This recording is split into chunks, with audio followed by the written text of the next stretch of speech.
Borthakur IAS Academy, an endeavor of excellence. Borthakur IAS Academy. Hello everyone, welcome to Borthakur IAS Academy, Northeast's premier institute for UPSC, APSC and NPSC preparations. I'm your friend Atreyi, hope you all are doing well. Today is 22nd of June and I'm here again with another segment of Current Affairs 365, your one-stop solution for any news and updates which will help you to prepare for your civil services examination, and along with that it is also going to be useful for any other Assam state government services. Don't forget to like and share this video and subscribe to our YouTube channel. You can also follow us on Facebook as well as Instagram. So the first news of the day is about the delimitation in Jammu and Kashmir. Its exercise has already started and it will mark the political process in the Union Territory which has been under centre's rule since the year 2018. Delimitation is actually the act of fixing or redrawing the boundaries or limits of a territorial constituency in a country having a legislative body as per the Election Commission. And this exercise is carried out by an independent high-powered panel known as the Delimitation Commission, whose orders have the force of law and they cannot be questioned by any court. The exercise has been carried out over the years to redefine the area of a constituency based on its population size. And the population size is decided as per the last census. Then aside from changing the limits of a constituency, this process also may result in changing the number of seats in a state. Here the key aim is to have equal representation to the equal segments of population in order to ensure a fair division of geographical area, so that all the political parties or the candidates who are contesting in elections, they have a level playing field in terms of the number of voters. The constitutional basis for delimitation here says that under Article 82, the Parliament enacts a delimitation act after every census. And under Article 170, the state also gets divided into territorial constituencies as per this act after every census. The commission, which is known as the Delimitation Commission, it is appointed by the President of India and works in collaboration with the Election Commission of India. It is composed of the retired Supreme Court Judge, Chief Election Commissioner and respective state election commissioners. This exercise in Jammu and Kashmir in the past has been slightly different because from the rest of the country because of the region's special status. Here the delimitation of Lok Sabha seats was governed by the Indian Constitution, but when it comes to the assembly seats, it was governed separately by the Jammu and Kashmir Constitution and Jammu and Kashmir Representation of People Act of 1957. But after Jammu and Kashmir lost its special status and was divided into two union territories after the abrogation of its special status under Article 370, a special delimitation commission was constituted on 6th of March 2020 to carve out assembly and parliament seats of the union territory. The main major issue related to delimitation is that the states that take little interest in population control, they could end up with a greater number of seats in the parliament. And the southern states that promoted family planning, they faced the possibility of having their seats reduced. Now, the second news is about nutrient loss in case of wheat and rice. Recently, researchers from institutes under the ICAR, Indian Council of Agricultural Research, and the Bidhan Chandra Krishi Vishwavidyalaya, they have founded some depleting trends or decreasing trends in grain density of zinc and iron in case of wheat as well as rice, which are cultivated in our country. So they have collected some seed varieties of rice and wheat from the gene bank that is maintained at the ICAR's cultivar repositories. This ICAR, it is an autonomous organization under the Department of Agricultural Research and Education, which is run by the Ministry of Agriculture and Farmers Welfare. It is the apex body for coordinating, guiding and managing research and education in agriculture, which was established in the year 1929 on 16th of July. And its headquarters are at New Delhi. It is one of the largest national agricultural systems in the world, and the cultivar repositories that we are talking about, from where the varieties have been collected for this research, these are nodal institutes which preserves and archive the old cultivars or varieties from our country. Now, this research work, the observations of this research includes that zinc and iron concentrations in rice cultivars which were released within 1960s, they were about 27.1 milligram per kg and 59.8 milligram per kg respectively, and this has depleted to around 20.6 milligram per kg and 43.1 milligram per kg respectively within the 2000s. And similar is the case of in case of wheats. Okay, the concentrations of zinc and iron, they have decreased when compared to 1960s and during the 2010s. The main reason for this depletion is attributed to the dilution effect that is caused by decreased nutrient concentration in response to higher grain yield. It also means that the rate of yield increase is not compensated by the rate of nutrient taken up by the plants, and this can also be due to the soils supporting plants which could be low in plant available nutrients. Okay, so since the growing newer released cultivars of rice and wheat cannot be a sustainable option for our future, right, in order to alleviate the zinc and iron malnutrition in among our population, so in order to curb this negative impact, or in order to reduce this negative impact, we need to concentrate on other options like biofortification, where we breed food crops that are rich in micronutrients. Right now, this biofortification process is one by which the nutritional quality of food crops, they are improved through certain agronomic practices and conventional plant breeding. Recently, our Prime Minister has dedicated 17 biofortified varieties of 8 crops, and some of the examples are rice, wheat and maize. These varieties, they are rich in zinc, iron, protein and some other nutrients. Okay. Along with that, the Madhuban Gajar, which is a biofortified carrot variety, it is also providing a lot of benefit to around 150 local farmers in Junagadh, Gujarat. This has a higher content of beta carotene. Now, the advantages of biofortification includes higher resilience. Okay, biofortified crops are often more resilient to pests, diseases, higher temperatures, drought, and because of that, they provide a high yield. Okay, and then the biofortified staple crops, when consumed regularly, it will generate measurable improvements in human health and nutrition, right? Then a greater reach. Biofortification fills an important gap as it provides a food-based, sustainable and low-dose alternatives to iron supplementation. Okay, and also it does not require behavior change. Can reach the poor sections of the society and also support the local farmers. Along with that, it is cost effective, which is most important. After the initial investment in order to develop the biofortified seed, it can be replicated and distributed without any reduction in the micronutrient concentration. And this makes it highly cost effective as well as sustainable. However, the challenges, there are also some challenges for biofortification, specifically in our country. First is lack of consumer acceptance due to color change, example in case of golden rice, and the last mile reached of fortified food, it remains a big challenge. Then adoption by farmers and cost involved in the process of fortification is costly, as I have already mentioned in the advantages, right? After the initial investment, then only it can be sustainable, right? So the initial adoption process is quite costly.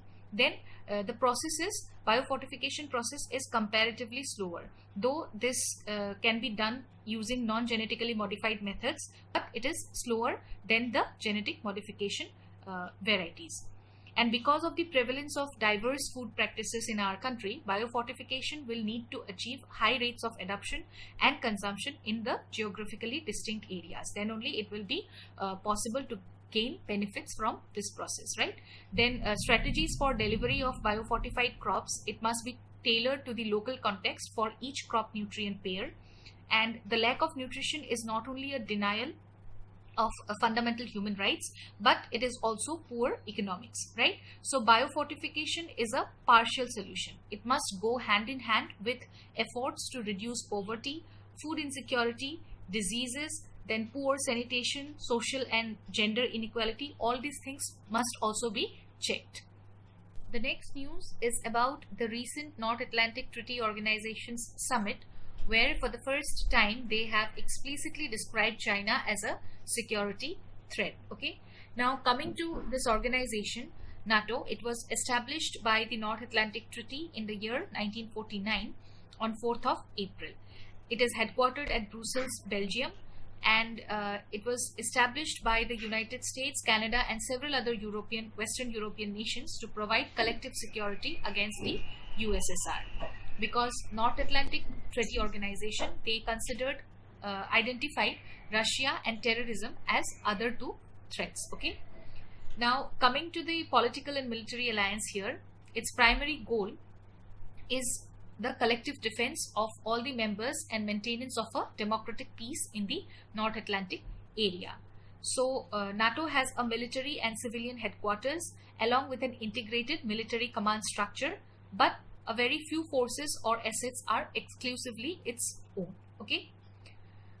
Now, coming to the relationship between NATO and China, the leaders of NATO, they have declared China a constant security challenge and are also of the opinion that Chinese are working to undermine global order. This is in sync with the US President's effort to get allies speak out with a more unified voice against China's military and human rights practices. However, both France and Germany, they have sought to put some distance between NATO's official position and their perception of China. Here, the European member states, they may view China as an economic rival and adversary, but they are unconvinced by the American line that it is an outright security threat. Here, China has stated its opinion, and it has urged NATO to view Chinese development rationally and stop exaggerating various forms of China's threat theory, and also it has urged the NATO to not use the legitimate interests and legal rights of China as an excuse for manipulating the group politics. The next news is about a scheme known as the Integrated Power Development Scheme. A 50 kilowatt peak solar rooftop in Solan, Himachal Pradesh was inaugurated under the Integrated Power Development Scheme. So this scheme was launched in the year 2014 in December, and here the nodal agency is Power Finance Corporation Limited, which is a Navratna Central Public Sector enterprise under the administrative control of Ministry of Power. The main components of this scheme includes strengthening of sub-transmission and distribution networks in the urban areas, then metering of distribution transformers, feeders as well as consumers in the urban areas, and schemes for enterprise resource planning and IT enablement of the distribution sector. The main objective includes 24/7 power supplies for consumers, reduction of AT&C losses, that is aggregate technical and commercial losses, and providing access to power to all the households.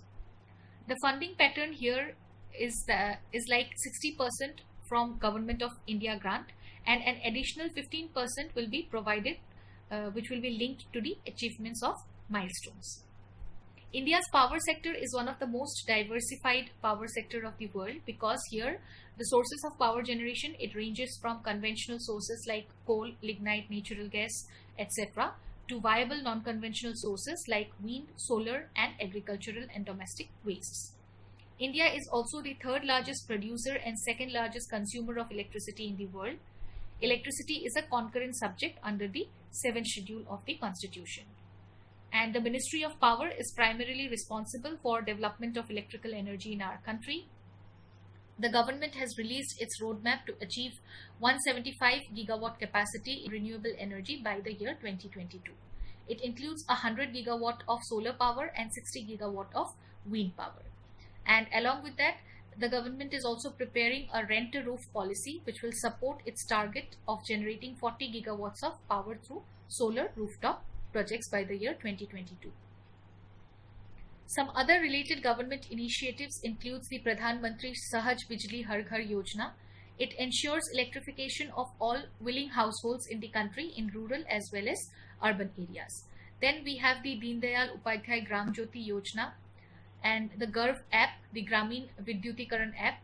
The main objective of this app is to monitor transparency in implementation of electrification schemes, Gramin Vidyut Abhiyanta, which has been appointed by the government to report progress through this app. Next, we have the Ujjwal Discom Assurance Yojana and the 4 E's in the revised tariff policy.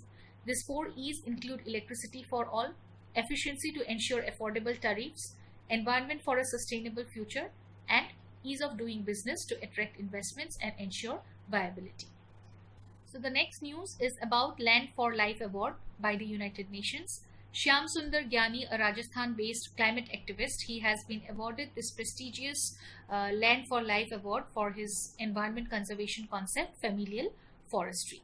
Familial forestry means transferring the care of trees and environment in the family so that a tree becomes a part of the family's consciousness.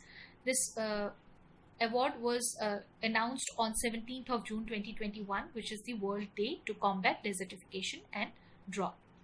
Every 2 years, United Nations Convention to Combat Desertification, they organize this Land for Life Award, and it recognizes excellence and innovation in efforts towards land in balance.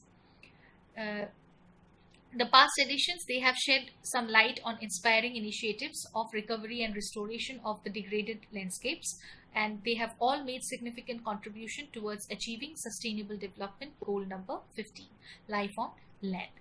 This year, this award will put the spotlight on organizations and individuals that have made an outstanding contribution to land degradation neutrality on a large scale. This award was launched in the year 2011 in the Conference of Parties 10 in Republic of Korea as a part of the Changwon Initiative. And the main components of Changwon Initiative includes enhancing the scientific process of UNCCD, mobilizing additional resources and facilitating partnership arrangements, and supporting a global framework for promotion of best practices. This year's theme is Healthy Land, Healthy Lives. Now, coming to United Nations Convention to Combat Desertification, it was established in the year 1994 and is the sole legally binding international agreement linking environment and development to sustainable land management. It addresses specifically the arid, semi-arid and dry subhumid areas known as the dry lands, where some of the most vulnerable ecosystems and people are found. It is one of the 3 Rio Conventions, the other 2 being Convention on Biological Diversity and United Nations Framework Convention on Climate Change. India is one of the few selected countries, who have hosted the COP of all the 3 Rio Conventions. And the new strategic framework of UNCCD for 2018 to 30, it is the most comprehensive global commitment to achieve land degradation neutrality in order to restore the productivity of vast expanses of degraded land. This will improve the livelihoods of more than around 1.3 billion people and will reduce the impacts of drought on vulnerable populations of the world.